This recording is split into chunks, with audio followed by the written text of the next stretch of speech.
Então vamos falar um pouco sobre algoritmo genético. O algoritmo genético, em inglês Genetic Algorithm, e comumente abreviado de GA, ele foi proposto por Holland, com o objetivo principal dele era estudar sistemas adaptativos, sistemas que se auto-adaptavam para certas condições do ambiente atual. Por muito tempo, esse algoritmo foi considerado como simplesmente um método de otimização. Então, a aplicação inicial era para otimização, mas depois foi estendido para um algoritmo de busca.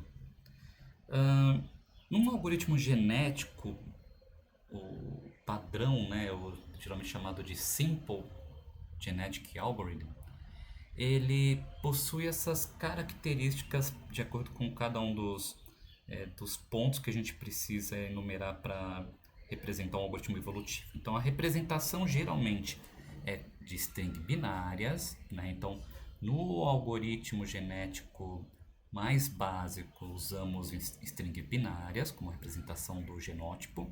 A recombinação é a de cruzamento de um ponto, mutação de troca de bits, seleção de pais pelo método da roleta e a substituição generacional. Eu vou explicar cada um desses pontos em detalhes nos próximos slides. Então vamos ilustrar um algoritmo genético, né, como um problema realmente de otimização. Né? Digamos que eu quero maximizar a função f de x igual a menos x ao quadrado. Né? Aqui saiu com erro tipográfico, depois eu arrumo o slide. E eu estou falando o seguinte, olha, eu quero otimizar essa função e eu quero fazer isso para todo x pertencente aos números naturais, só para facilitar, sendo que x é um número entre 0 e 31. Tá? O fitness, aqui nesse caso, vai ser a própria função objetivo. E a codificação, simplesmente vou representar um valor de x como um número binário de 5 bits.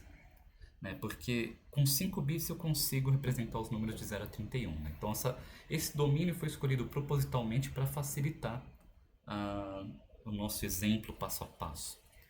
Então, dado um número binário, né, B1, B2, B3, B4, B5, cada um representando os bits, a gente consegue decodificar esse número, né, fazendo a simples conta aqui, olha.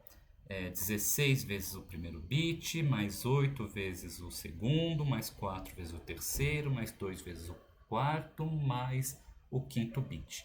Né? E o fitness simplesmente vai ficar como a decodificação dos bits elevado ao quadrado, porque isso aqui vai me retornar um número inteiro. Né? E isso aqui é minha função que eu estou otimizando, que eu estou maximizando. Eu coloquei menos x quadrado, mas não é f de x igual a x quadrado. Tá? Então, esse vai ser o nosso fitness para maximizar. Então, vamos fazer o primeiro passo aqui, que é a seleção dos pais. Né? Então, a primeira ideia que foi explorada nesses algoritmos, né, para selecionar os pais é que fosse feito de forma proporcional ao fitness. Né? Então, dado que Fi é o fitness do indivíduo I, a probabilidade de eu selecionar esse indivíduo como pai é igual ao fitness dele dividido pela somatória do fitness de todos os indivíduos da população. Né? Então a probabilidade depende do valor absoluto do fitness dos pais. Né? Esse tipo de seleção ele tem vários probleminhas. Então, primeiro, indivíduos que têm um fitness muito maior acaba dominando a seleção, causando uma convergência prematura. Eu vou ilustrar daqui a pouquinho. Quando os valores de fitness são muito próximos entre si, a gente deixa de ter a pressão seletiva, porque a seleção passa a ser praticamente uma seleção aleatória uniforme. Todos os indivíduos têm a mesma chance de ser escolhidos, né? E a probabilidade de escolha é muito sensível a pequenas variações do fitness. Então, antes de passar para esse slide, eu vou só voltar para esse aqui para ilustrar qual que é a ideia geral e depois a gente vai mostrar como implementar computacionalmente. Mas, basicamente, o que eu tenho aqui, eu posso pensar. Eu tenho uma roleta em que cada faixa da roleta, né, como se fosse um gráfico de torta, representa um indivíduo da população, e a área dessa faixa aqui, ela é proporcional ao fitness do indivíduo. Então, o fitness que o indivíduo que tem um fitness maior tem uma área maior, uma fatia maior dessa torta aqui para ser selecionado, né? Então, uma vez que eu tenho essa roleta, o procedimento é simples. Eu giro a roleta, né? Então, giro, e onde a roleta parar é o indivíduo que eu vou selecionar. Então, digamos que esse é o indivíduo 1, 2, 3, 4, 5, 6. Se eu giro a roleta e a roleta para nesse aqui, vou selecionar o indivíduo 3. Então, ponho 3 na minha população. Se agora eu giro de novo e cai aqui, eu ponho o indivíduo 2. Rodo de novo, cai aqui de novo, ponho 3 novamente. E assim por diante, né? Então, simplesmente sucessivas jogadas dessa roleta até que eu tenha todos os novos indivíduos, ou na verdade aqui é a seleção dos pais, né? Que eu tenha todos os pais selecionados. Só que qual que é o problema da roleta, né? Então, se eu tenho, por exemplo, um indivíduo que é muito bom, muito melhor do que os outros, eu posso criar uma situação assim, em que ele tem uma área gigantesca e muitas das vezes que eu girar a roleta, ele vai ser um indivíduo selecionado, né? Ou seja, ele não promove uma diversidade de seleção de pais.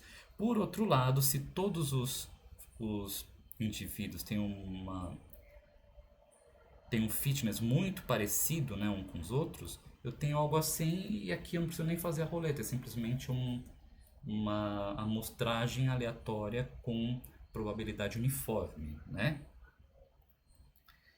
Aqui a gente tem uma figura que tem um exemplo, né, desses problemas da seleção proporcional ao fitness, né?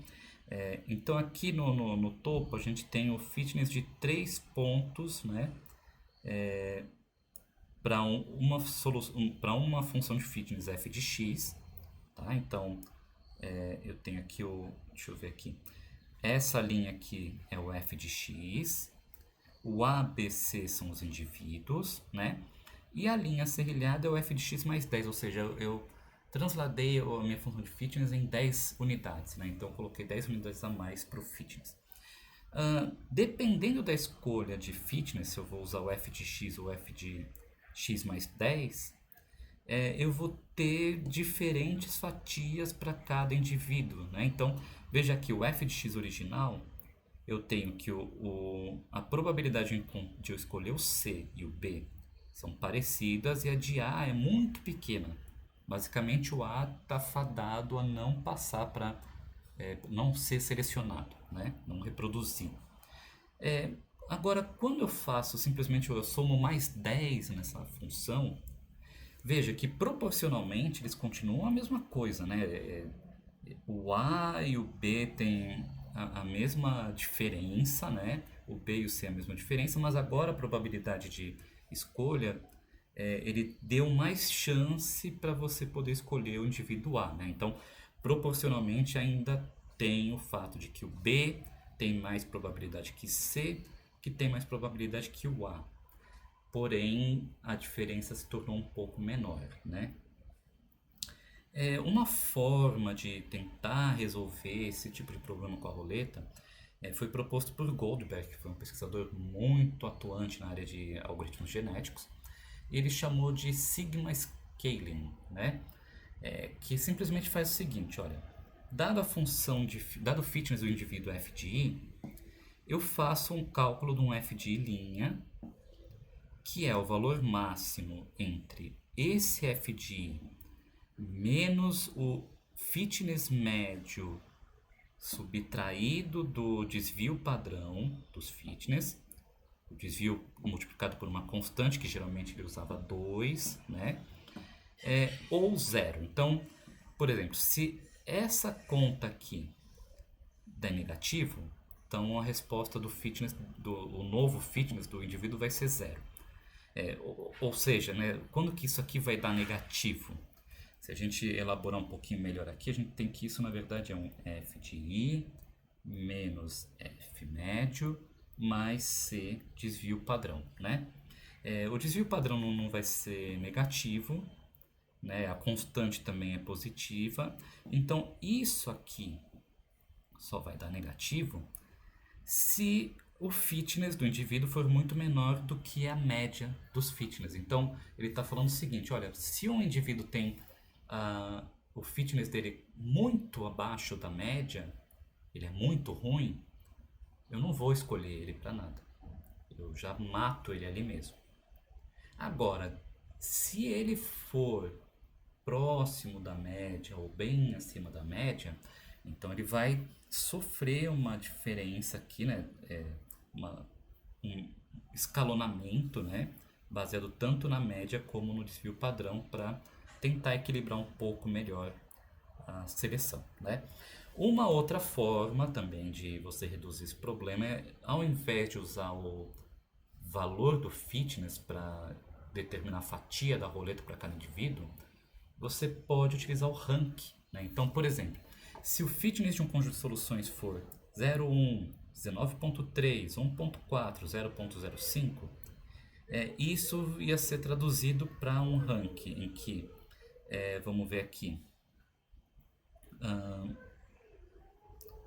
esse aqui é o segundo pior, né? Esse é o pior, esse é o terceiro pior, esse é o quarto pior, né? Então, o maior valor vai para o melhor indivíduo e o menor valor vai para o pior indivíduo. Então, eu ranqueio do menor para o maior, 1, 2, 3, 4, e eu tenho os ranks, né? Agora veja que fica mais claro para a gente, né, como que a roleta é determinada. Então, digamos que eu tenha, vamos ver aqui, 6, 9, 10 pedaços, né? Então, vou dividir aqui em 10 pedaços. 4...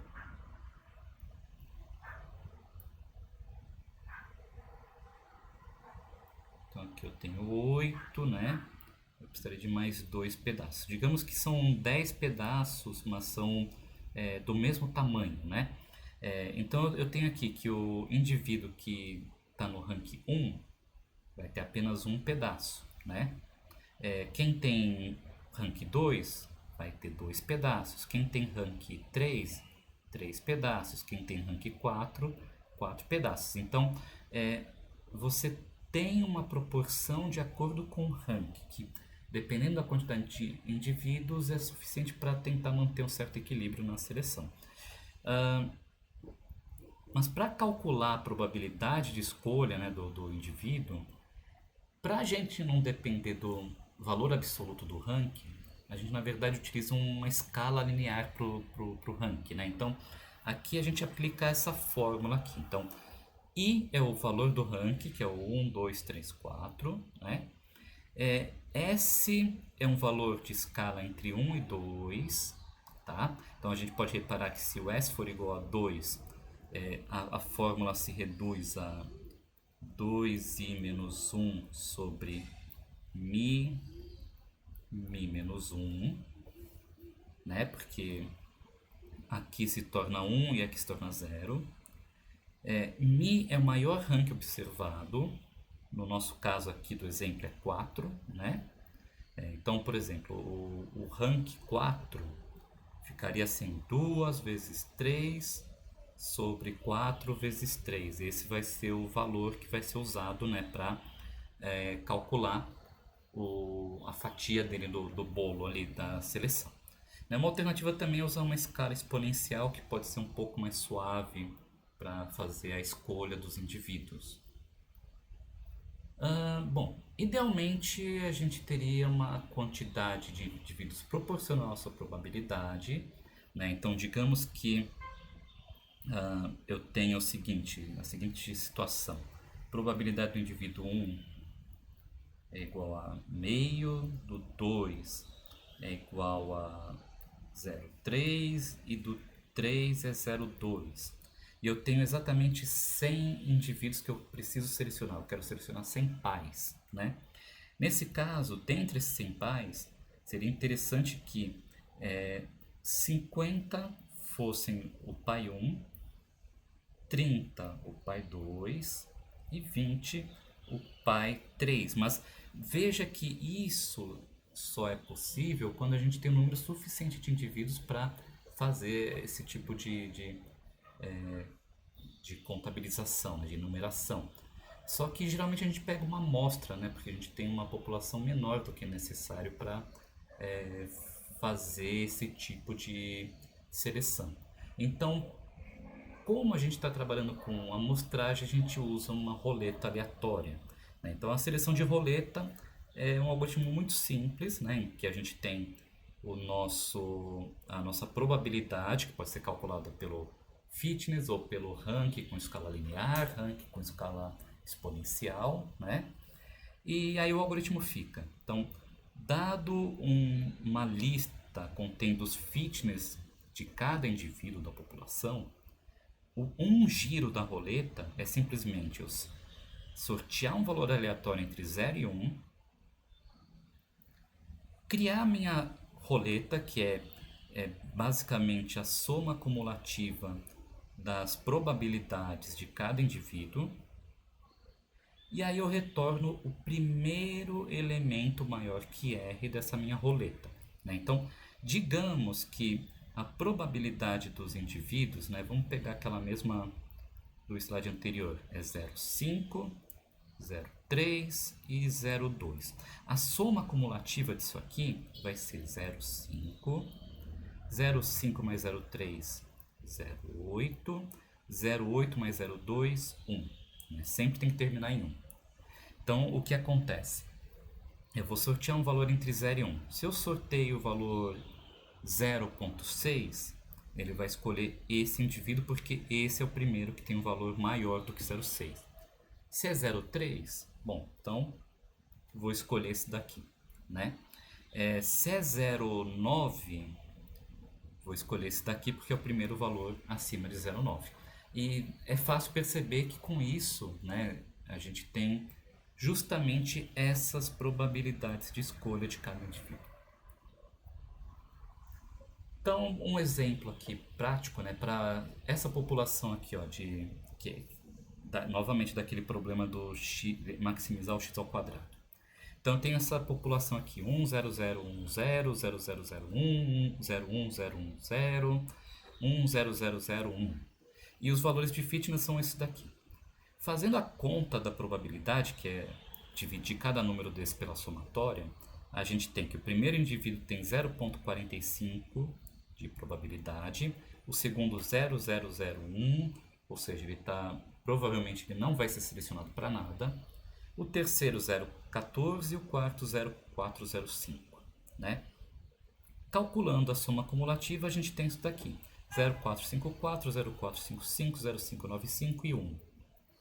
Se a gente sorteia o valor, sei lá, 0,3, a gente vai escolher o primeiro indivíduo. O primeiro indivíduo já é maior do que 0,3. Se eu escolho 0,4541, eu vou ter que escolher o segundo indivíduo, né? Que é o segundo indivíduo é o primeiro valor maior do que esse número sorteado, né? Então, é basicamente esse procedimento da roleta. Então, digamos que eu selecionei 4 casais de indivíduos usando a roleta. Então, eu selecionei 10001, 01010 e assim por diante, tá?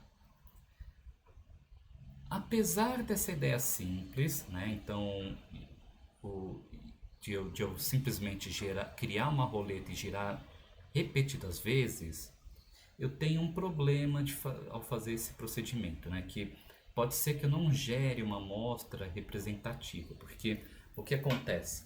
Eu girei a primeira vez, deu 0,3.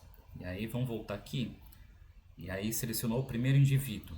Aí eu sorteei de novo, deu 0,2. Sorteei de novo o primeiro indivíduo. O primeiro indivíduo acaba tendo ele tem naturalmente uma chance maior, e como os eventos são independentes, ele tem a chance de aparecer com mais frequência na seleção dos pais. Então, uma forma de tentar resolver isso é através do Stochastic Universal Sampling, que na verdade eu não giro a roleta N vezes.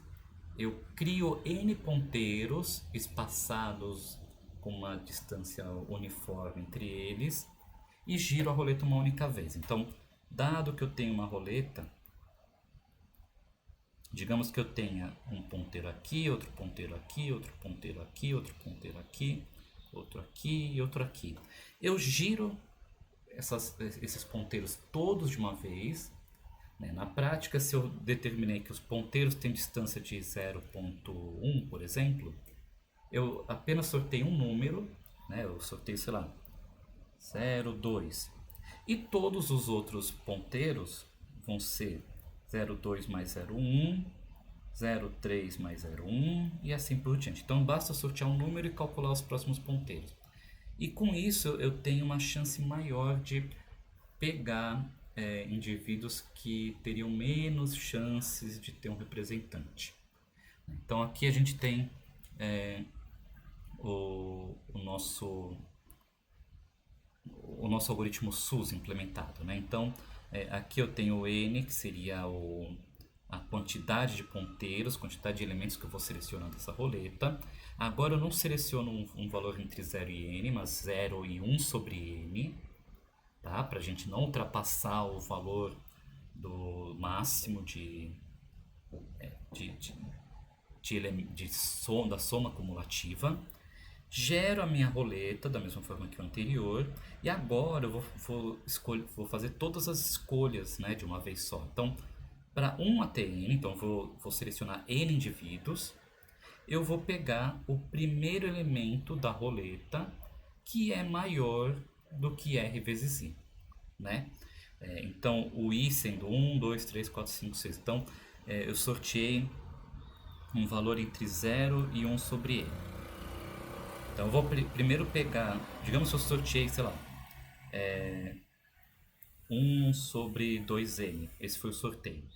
O primeiro elemento da roleta vai ser aquele que o primeiro elemento maior do que 1 sobre 2n. Depois o primeiro elemento maior do que 2 sobre 2n. Depois o primeiro que é maior que 3 sobre 2n.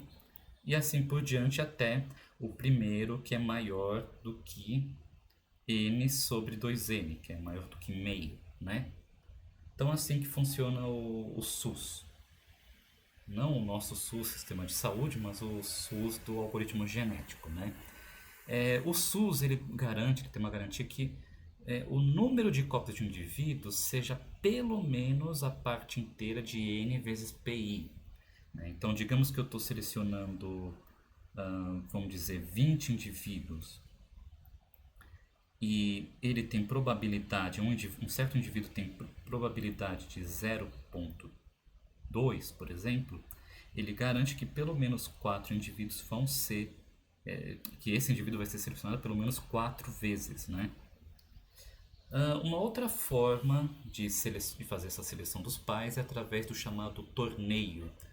O torneio simplesmente ele faz o seguinte, ele escolhe K indivíduos aleatoriamente da população, pega uma amostra completamente aleatória e faz uma disputa entre eles, simplesmente retorna o melhor deles, né? Então, seria como se fosse uma seleção elitista em que eu vou selecionar o melhor, só que apenas uma amostra aleatória da população, né? E isso é um método de seleção local, né? Então, eu preciso ter o conhecimento apenas da amostra dos K selecionados para poder fazer uma seleção. Não preciso saber sobre a população inteira, fazer a conta de probabilidade da população inteira para selecionar. Então veja que o torneio não necessariamente vai escolher o melhor indivíduo, né? Por quê? Porque o primeiro passo ele tem essa amostragem aleatória, né? Digamos que o P1 é o melhor indivíduo. Na primeira amostragem, com K igual a 3, eu peguei o P2, P4, P5. Então veja só, o melhor indivíduo não está envolvido nesse torneio para ser selecionado. Então, primeiro ele depende de um sorteio completamente aleatório, em que todos têm a mesma chance, para depois executar a disputa, né? Uma característica importante desse tipo de seleção é que ele é invariante a translação e transposição, né? Lembra que a roleta, quando eu somava mais 10 no fitness, mudava tudo?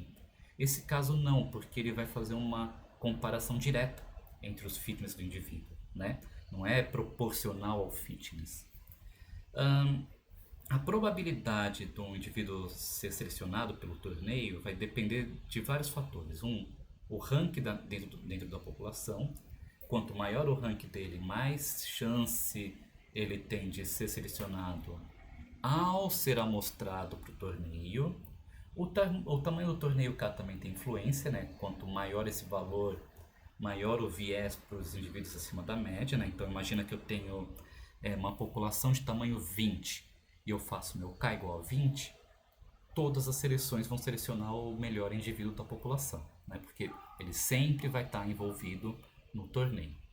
E se os indivíduos são selecionados com ou sem substituição, né? Então, se eu não substituo o indivíduo, ou seja, se eu não retorno o indivíduo para a amostragem, se eu não posso pegar o mesmo indivíduo várias vezes, né?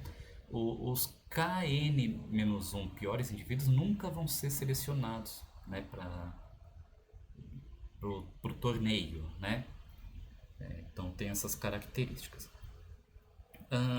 Aqui o torneio, né, o algoritmo do torneio é bem simples também. Eu defino o tamanho do torneio e passo minha população.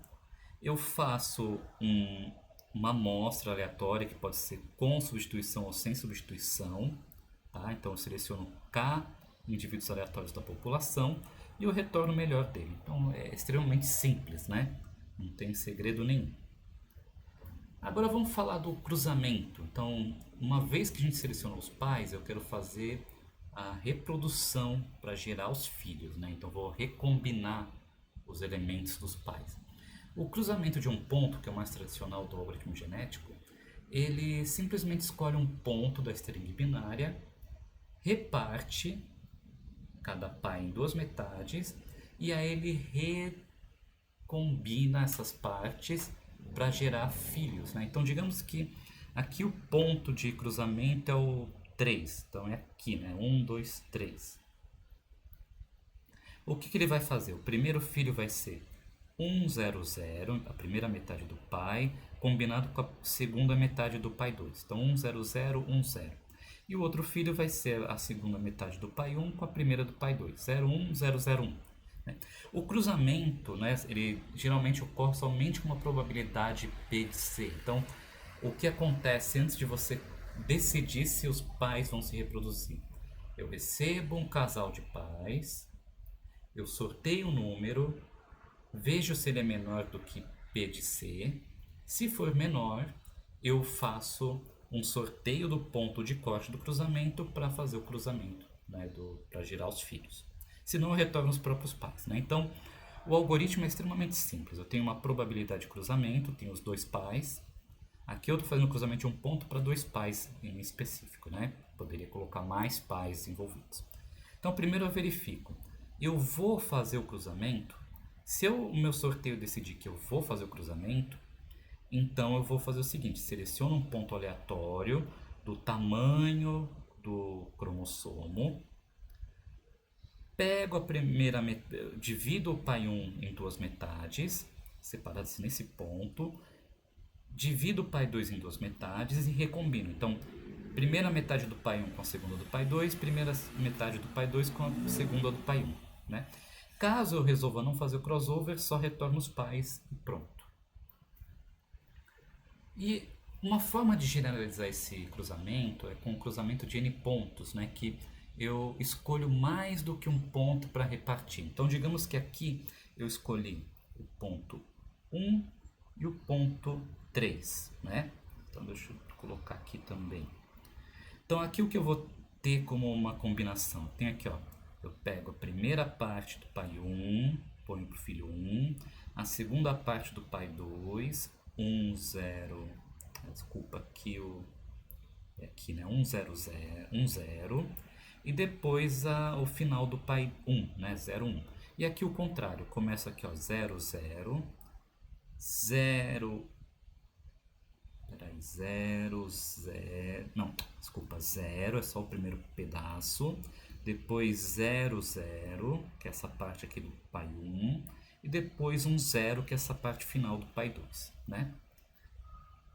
O algoritmo não muda muito, tá? Eu consigo generalizar para n ponto de cortes. Então eu faço a mesma coisa. Primeiro eu verifico, eu vou fazer o cruzamento, né? Se eu não fizer, eu retorno pai 1, pai 2. Se eu resolver fazer o cruzamento, eu vou selecionar os pontos. Então, o que eu faço? Repito N vezes uma amostragem aleatória de 0 até o comprimento do cromossomo.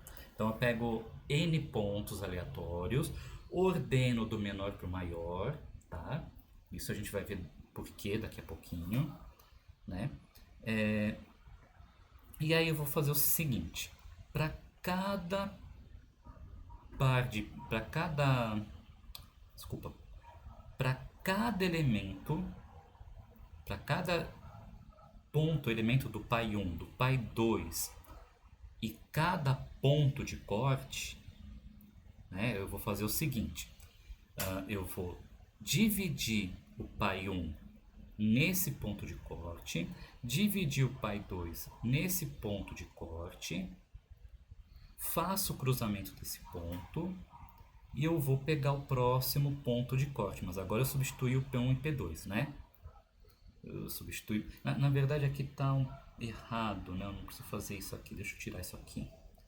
Na verdade é o seguinte, para cada ponto dos pontos de cortes que foram sorteados, eu vou repetidas vezes dividir o pai 1 e o pai 2 no ponto de corte, recombinar para os dois filhos e eu substituo o pai 1 e o pai 2 por esse começo de criação de filhos, né? Deixa eu voltar nesse exemplo aqui. Deixa eu apagar essa figura. Eu vou mostrar esse procedimento aqui. Então aqui eu selecionei o ponto 1 e o ponto 3, né? Então, primeiro ponto, ponto 1.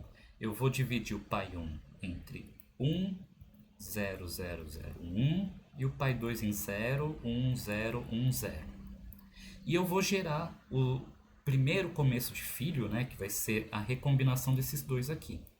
1, 1, 0, 1, 0 e 0, 0, 0, 0, 1. Aí o segundo ponto de corte é o 3, que vai me gerar os seguintes remendos de pai, né? 1, 1, 0, 1, 0, 0, 0, 0, 0, 1. Repito o procedimento. 1, 1, 0, 0, 1, 0, 0, 0, 1, 0, que são os filhos com esses dois pontos de corte, né? Então, esse meu procedimento funciona. Outro cruzamento possível é o cruzamento uniforme, em que eu vou percorrendo cada gene dos pais, cada pontinho dos pais, né, em paralelo, e sorteio um valor entre 0 e 1.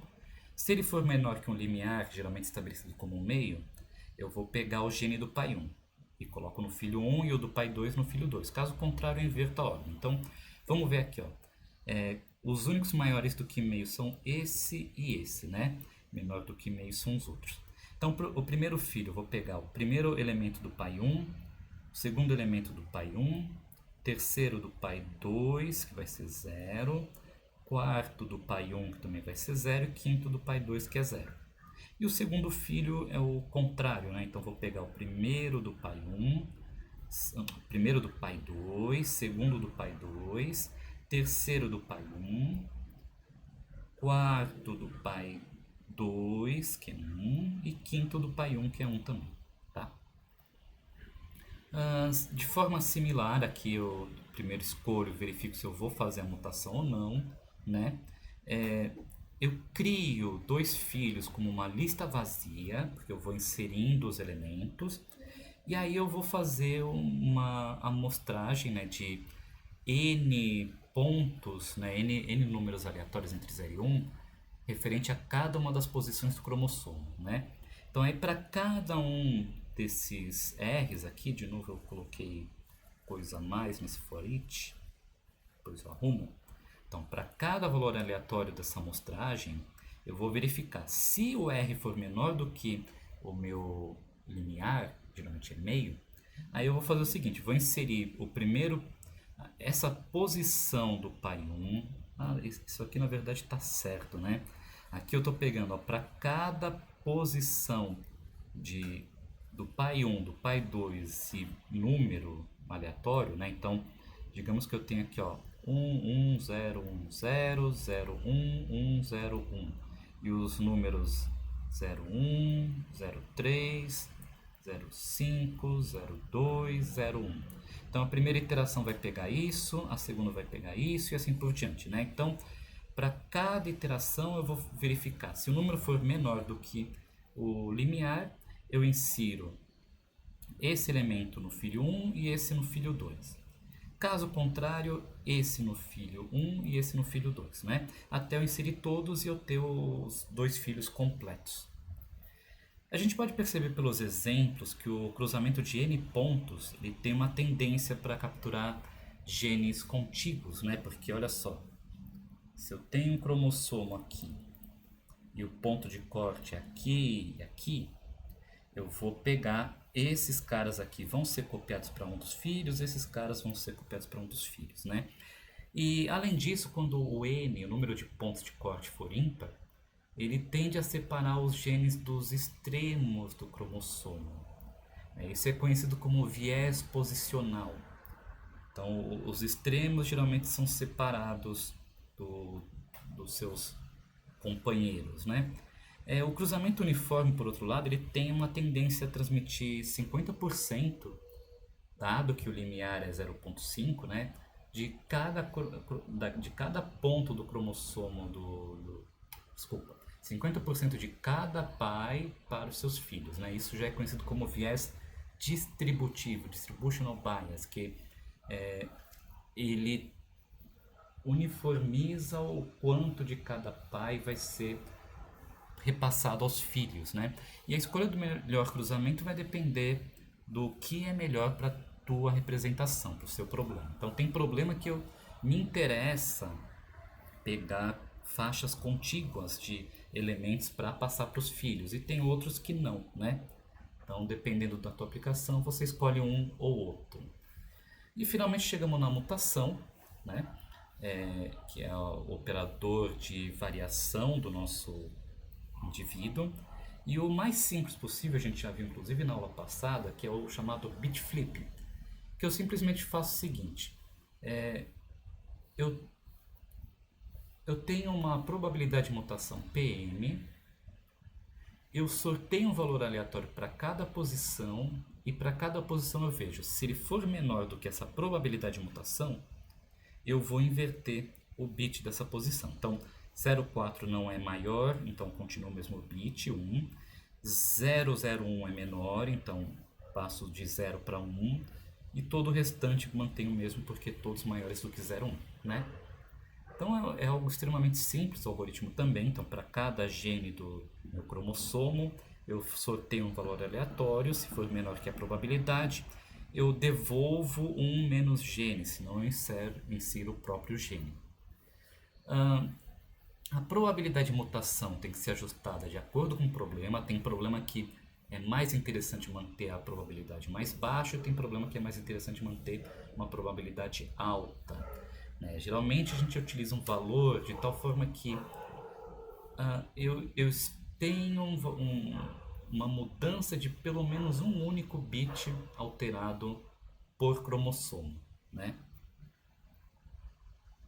Bom, então isso a gente conclui essa parte de operadores. Ainda ficou faltando um último operador que é o da sobrevivência, substituição, né? Que é o que escolhe os indivíduos da próxima geração. Mas isso eu vou deixar para o próximo vídeo quando eu falar dos modelos de GA.